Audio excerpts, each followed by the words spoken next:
հենց այդ կոնֆլիկտային իրավիճակը, fake լուրեր, ապատեղեկատվություն, վիրավորանք եւ զրպարտություն, այս ամենը քանի որ լայնորեն տարածվել է լատվական դաշտում, դրա հետ կապված բնական է, որ պետք է ավելանային նաև դատական հայցերի քանակը եւ դատական վեճերը։ Եվ ցավոք պետք է նշեմ, որ 2025-ի ցուցանիշը համադրելի է հետհեղափոխական 2019 թվականի, հետպատերազմյան 2021 թվականի տվյալների հետ եւ այդ քանակական աճը եթե այն ժամանակ շատ ավելի միգուցե սպասելի էր, ապա 25 թվականին որևէ այդպիսի արտարբուց բաներ չի եղել, եթե չհաշվենք այդ մշտական արճակատում ընդդիմություն իշխանություն եւ եկեղեցու վերնախավի հետ նաեւ այդուհանդերձ ես պետք է ասեմ, որ արձանագրվել է 63 դատական գործ, որոնցից ճնշող մեծամասնությունը ընդդեմ լրագրողների եւ լրատվամիջոցների, որոնց ճնշող մեծամասնությունը հենց վիրավորանքի եւ զրպարտության հիմքով է, եւ երկու գործ էլ եղել է հեղինակային իրավունքը պաշտպանելու նկատառումով։ Եվ եթե մենք համեմատում ենք կրկին այս ցուցանիշը նախորդ տարվա հետ, ապա տեսնում ենք, որ 24 թվականին 43 դատական հայց է ներկայացվել ընդդեմ լրագրողների եւ լրատվամիջոցների, 43-ն էլ վիրավորանքի եւ զրպարտության հիմքով են եղել, իսկ 2025-ին 61-ն է,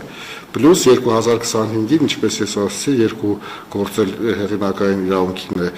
վերաբերում եւ աճը ակնհայտ է եւ մտահոգիչ։ Կարծում եմ, որ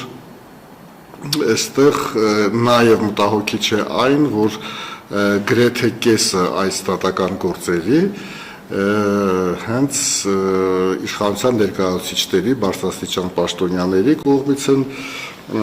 եւ ցավոք այստեղ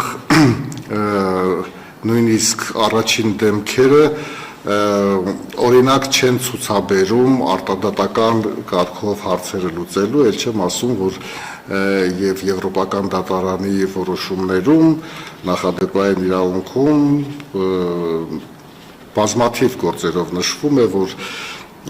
քաղաքական գործիչները,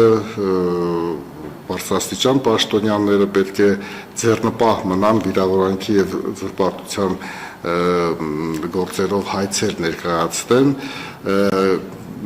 հատկապես եթե այդ հայցերը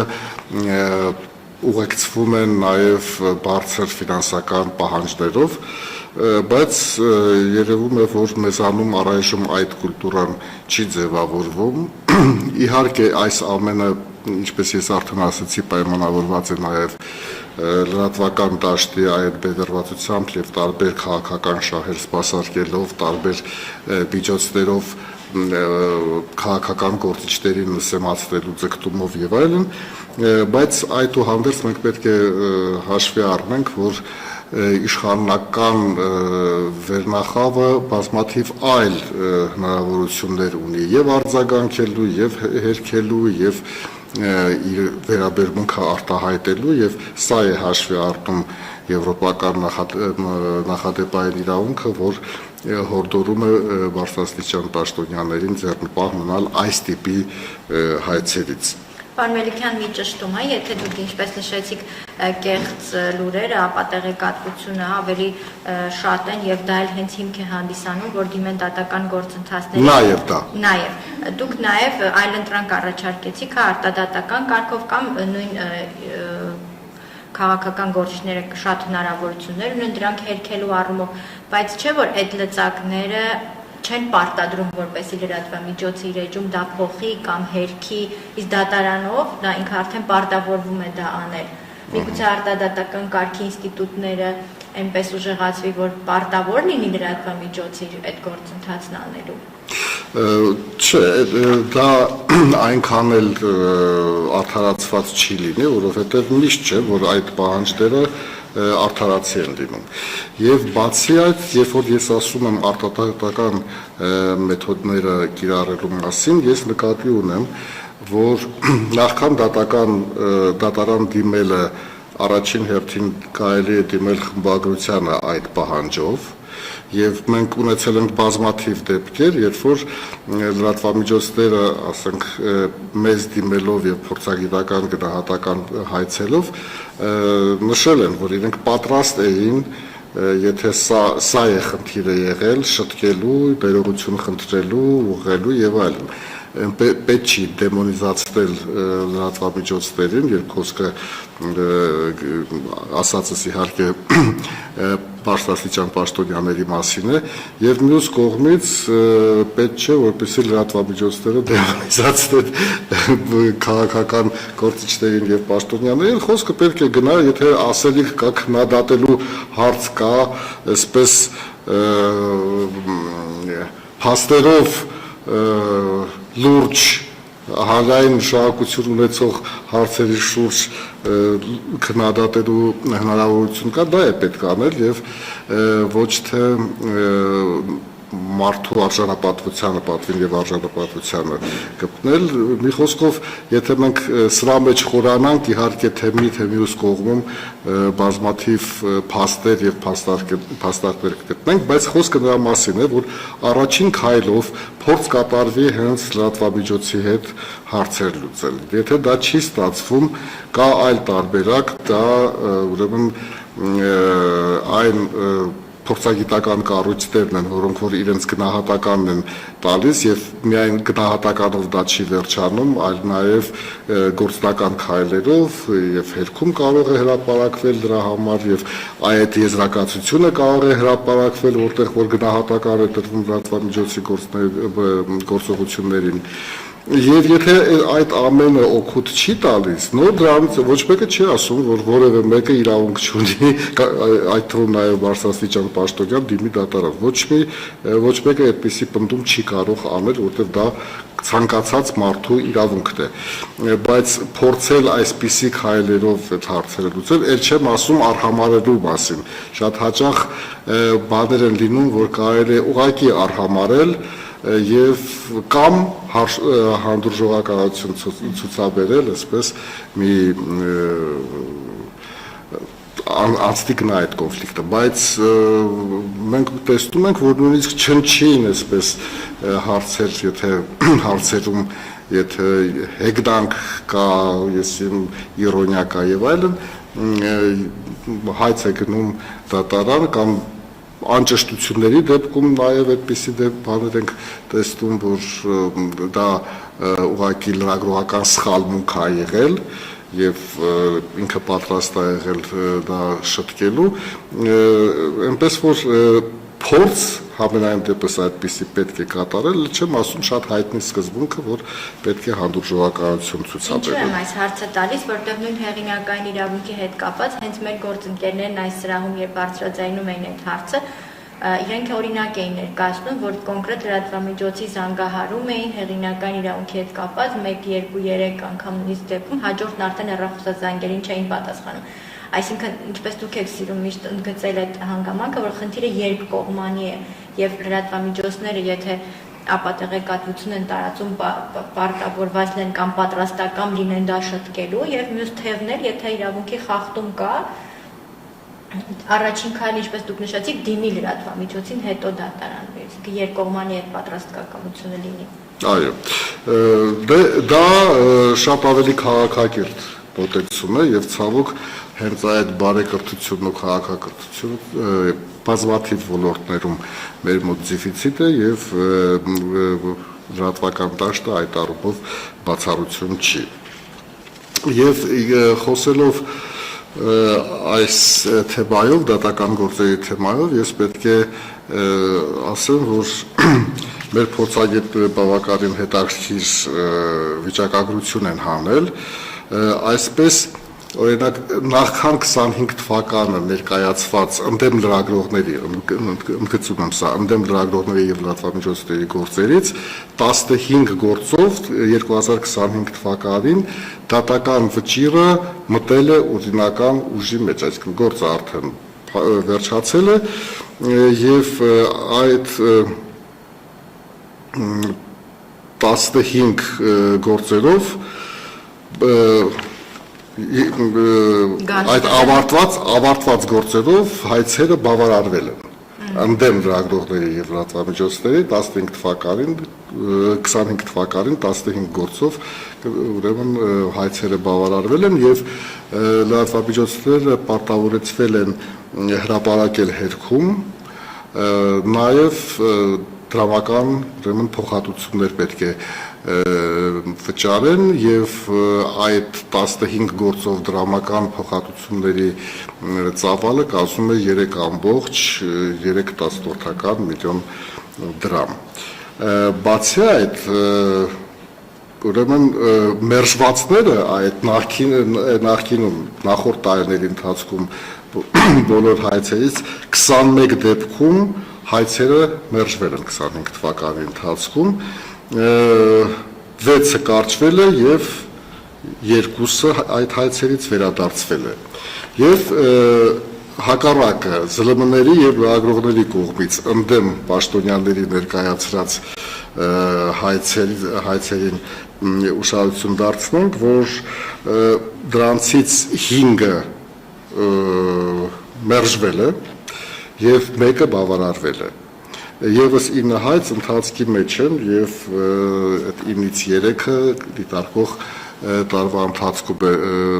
ներկայացվել դատարան պետք է ասեմ որ սա բավականին հետաքրքիր միտում է որովհետեւ դրանից ասենք եթե մենք հետ ենք գնում 5, 6, 10 տարի առաջ շատ քիչ կարելի էր հանդիպել կամ առհասարակ չէր լինում երբ լրատվամիջոցը կամ լրագրողը ինքը ընդդեմ ուրեմն բարձրաստիճան պաշտոնյայի կամ պաշտոնատարանցի առհասարակ հայց ներկայացնել հիմա նաև դա է դիտարկվում եւ ունենք արդեն այսպիսի փաստեր։ Ներողություն, այս 61 դեպքը, որ դուք ասացիք ի սկզբանե, սա բացառապես պաշտոնյաները լրատվամիջոցների Չէ, ես արդեն ասացի, որ 61-ը դա ընդհանուր թիվն է, ընդ որում այդ 61-ի, բացի այդ 61-ը իհարկե ասացի նաև, որ 2 գործ հեղինակային իրավունք է եղել, եւ դրանք շարունակվող նոր հայցերն են, որոնք որ ընդդեմ լրագրողների եւ լրատվամիջոցների ներկայացվել են 25 թվականին։ Այս թվերը, որ ես հիմա վկայակոչում եմ, 25-ից առաջ նախորդ տարիներին գործեր կան, որ 5, 6, նույնիսկ 10 տարվա գործեր կան։ 25 թվին հանգուցալուծվել են։ Այդ հանգուցալուծվածներից 15-ի մասին է, որ ուժի մեջ են մտել եւ այսպես բավարարվել են այդ հայցերից։ Հիմա եւս մի վիճակագրական տվյալ բերենք այդ եւ ավելի մանրամասն դրա մասին խոսենք, որ 25 թվականին այդ վիրավորանքների նվաստացուցիչ վերաբերմունքների ընդդեմ լրագրողների մասնագիտական գործունեության խոչընդոտումների թիվը 45-ն է եւ դրանցից մեծ մասը 33-ը հենց իշխանության ներկայացուցիչների կողմից էր, որ նույնպես բավականին շատ բարձր թիվ է եւ մտահոգիչ թիվ է, ընդ որում այդպիսի վերաբերմունքով աչքի են ընկել նաեւ առաջին դեմքերը, ասենք նույն ազգային ժողովի նախագահ Ալեն Սիմոնյանը, պատգամավորներ բազմաթիվ եւ Անդրանիկ Քոչարյանի մասին է խոսքը, Վիլեն Գաբրիելյանի մասին է խոսքը, նաեւ պետք է հիշեցնեմ, որ Տիգրան Ավինյանն այդպիսի հռետորաբարությամբ հանդես եկել, ել չենք խոսում Գյումրու քաղաքապետ Վարդան Ղուկասյանի մասին։ Եվ առանցին երևի թե իմաստունի նշել անցած տարվա ընթացքում 15 ֆիզիկական բռնությունների փաստերի մասին, որոնցից 7-ը իրավապահների կողմից է կիրառվել, տարբեր զանգվածային միջոցառումների եւ ոչ միայն նաեւ խորհրդարանում տեղի ունեցած իրադարձությունները մենք արձանագրեցինք եւ 7-ը իշխանության համակիր քաղաքացիների մեկ դեպքում կատարողը առայժմ անհայտն է, սա այն դեպքն է, երբ լրագրող Հակոբ Կարապետյանին դիմակավորած անձը ֆիզիկական բռնության է ենթարկել եւ ըստ մեր հարցման պատասխանի իրավապահներից առայժմ այդ անձը հայտնաբերված չի, բայց նաեւ պետք է ասեմ, որ նախաքննության գործողություններում այսպես նկատելի առաջընթաց չկա եւ սա շատ մտահոգիչ է, կարծում եմ, որ իրավապահ մարմինները շատ ավելի սկզբունքային գտնվեն եւ գործողությունները ակտիվացնեն այդ անձին հայտնաբերելու եւ միգուցե նաեւ պատվիրատուին, եթե ենթադրյալ պատվիրատուին հայտնաբերեն եւ պատասխանատվության ենթարկեն։ Եվ այս վերջում պետք է նաև շատ կարճ անդրադառնամ տեղեկություններ ստանալու եւ տարածելու իրավունքի խախտումների մասին, ինչպես ասացի, որ վիճակը այստեղ փոքր-ինչ բարելավվել է, եթե նախորդ 2024 թվականին 122-ն էր, այս տարի 101։ Այս տարի 101-ն է, այո, մի քիչ պակասել է, բայց խնդիրը ամենևին էլ լուծված չի կարելի համարել, որովհետև մենք որ դնում վերլուծում էինք այն պատճառները, ինչու չեն տալիս, ամենևին էլ օրենքին համապատասխան դա չի լինում, եւ բավականին տարածված են մնում հարցի էությանը չհամապատասխանող պատասխաններ տրամադրել, այսինքն այսպես լղոզված մի շարք հարցերին ընդամենը մի նախադասությամբ ինչ-որ այսպիսի ձևական պատասխաններ տալը շարունակում է խնդիր մնալ անհիմն ձգձգումները եւ 30 օր պահանջելը 5 օրվա փոխարեն օրենքը այդ սողանցքը ունի եւ օգտվում են ցավոք պաշտոնատար անձիկ եւ եթե նույնիսկ մերժում է լինում եւ մենք տեսնում ենք որ այդ մերժումը հիմնավորված է այնուամենայնիվ այստեղ էլ օրենքի հետ անհամապատասխանություն կա այդ պատասխանների որովհետեւ այնտեղ չի նշվում պատճառը ինչի են իրենք մերժում այդ տեղեկության տրամադրումը եւ մինչդեռ օրենքը հստակ ասում է որ պետք է հղում կատարվի այն օրենսդրական կարգավորմանը որով որ դա չգիտեմ գաղտնիք է համարվում կամ տարբեր այլ արգելքներ կան որպեսզի այդ տեղեկությունը այսպես հանրայնացվի եւ այս առումով իհարկե մեծ աշխատանք տանելու պետական մարմինների հանրային հանրության հետ կապերի, մամուլի քարտուղարների հետ տանելու, որովհետև կարծում եմ, որ այս վերջին տարիների ընթացքում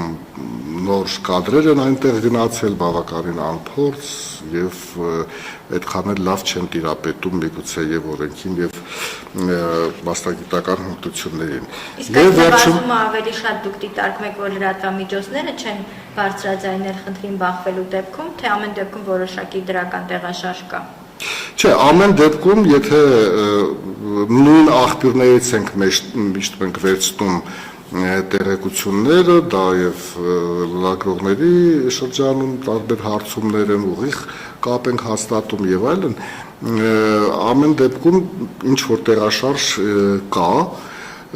բայց սովորաբար երբ փորձում ես ու ամեն մի դեպքում պետք է առանցին վերլուծել դա ինչի է դա տեղի ունեցել որովհետև բազմաթիվ են դեպքերը, երբ որ դու տեսնում ես, որ լրագրողը հարց է տվել, որի չի կարող այդ մարմինը պատասխանել, ասենք դա ակնհայտորեն նախաքննական գաղտնիք է եւ չի կարող քննչական կոմիտեն կամ դատախազությունը դա տրամադրել, որովհետեւ միանգամից գործը կարող է փլվել։ Եվ բնական է դա այդտեղ մենք չտրամադրելու դեպքում որևէ խախտում չենք արձանագրում, բայց կարող է արձանագրվել խախտում այն պարագայում, երբ որ մերժում են, բայց չեն ասում, թե սա դրա հիմքը ինչ է, մերժման հիմքը ինչ է, դա ուղղակի պարտավոր է պետական մարմինը ասել։ Եվ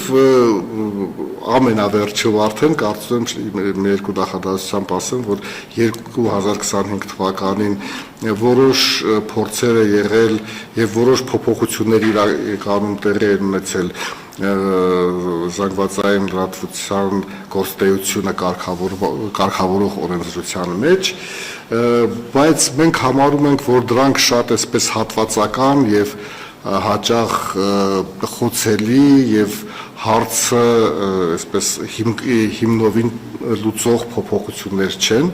եւ մենք շարունակում ենք մնալ այն տեսակետին, որ հայաստանյան մեդիան կարգավորող օրենսդրությունը հիմնովին բարեփոխման եւ արդիականացման կարիք ունի։ Այդ առումով մենք արդեն ավարտում ենք աշխատանքը հայեցակարգ պատրաստելու առումով եւ այս տարի արդեն կարծում եմ, որ մեր առաջարկությունները կներկայացնենք եւ խորհրդարան եւ գործադիր իշխանությանը, տեսնենք թե որքանով իրենք պատրաստակամություն կունենան այդպիսի բարեփոխումներ իրականացնելու համար, իսկ այսպիսի հատվածական փոփոխությունները կրկնում եմ որևէ էական ազդեցություն չեն կարող ունենալ։ Այսքանը եթերևս։ Շնորհակալ եմ, խնդրեմ դուք հարցնեք։ Պարոն Մելիքյան, նախորդ շաբաթ Նիկոլ Փաշինյանը ազգային ժողովում հայտարարել էր, որ եթե որևէ մեկը հարգանքով չմոտենա պետական ինստիտուտին, ոտքերը կջարդի, ինչ անելիք ունի ձեր գլխավորած կառույցի այս մասով, եթե հաշվի առնենք նաև այն, որ Նարեկ Սամսոնյանը եթերում հնչեցրած իր մտքի համար մինչ օրս կանոնավորված է։ Շնորհակալ եմ հարցի համար, անելիք մենք ունենք այնքանով, որքանով, որ այդ փաստը արձանագրվել է մեզ մոտ եւ քանի որ անցած շաբաթ է դա եղել, արդեն դրան մենք կանդրադառնանք մյուս մեր, այսինքն այս տարվա առաջին երամսյակային զեկույցում, իմ վերաբերմունքը որպես փորձագետի խիստ բացասական է եղել բոլոր դեպքերում, երբ բարձրաստիճան պաշտոնյան այսպես իր պաշտոնին ոչ հարիր բառապաշար է օգտագործել եւ նույն վարչապետի բառապաշարի առնչությամբ ես Facebook-ում իմ